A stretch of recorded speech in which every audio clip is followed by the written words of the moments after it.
All right, Kristen, what to expect from inspections? This is riveting material, but it is exciting, right? Because if someone's going to go and they're going to get a home inspected, they just got their offer accepted. Yes. So congratulations, you just got your offer accepted. Next is the home inspection. What do I expect from a home inspection?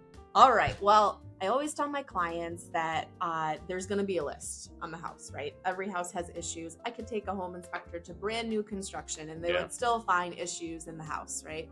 So you have to prepare yourself that there's going to be a list. It's for your education purposes. Not every single thing will need to be addressed right away. A lot of it's just for awareness, right? And what we're mainly focused on, especially in a market like this, is major health, structural, and safety items, right? So we're looking for the radon. If we're on well and septic, we're testing the water and looking at the septic field. Maybe if you're in the city, you're scoping the sewer line to guard yourself against any major repairs, right? And then we're looking for things like mold, right? But maybe we're not going to ask the seller to tighten up a cabinet door handle as a condition of closing on the property, right? And I think every person has like a threshold for what's acceptable and what's not, and that's subjective. It can vary from buyer to buyer. However, your agent is the guy that will help you negotiate, after the fact and get everything in line in order for you to move forward.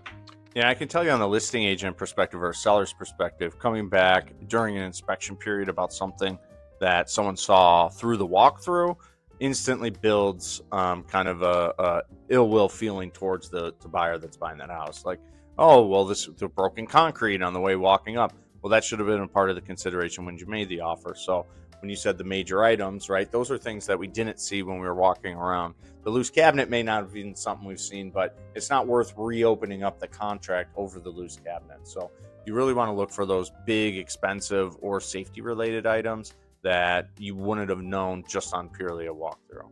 Would you agree with that? Yes. Yeah, so go through the home, look for those sort of items, compare that to what you're getting the house under contract for, and then consider the circumstances of which you got the house under contract for. Whereas there 20 offers and they can boot you and just instantly place someone else, and really consult with your agent as to what the next right step is as a result of the inspection results that you got. So if you have any other questions, go ahead and reach out, and congratulations on being under contract.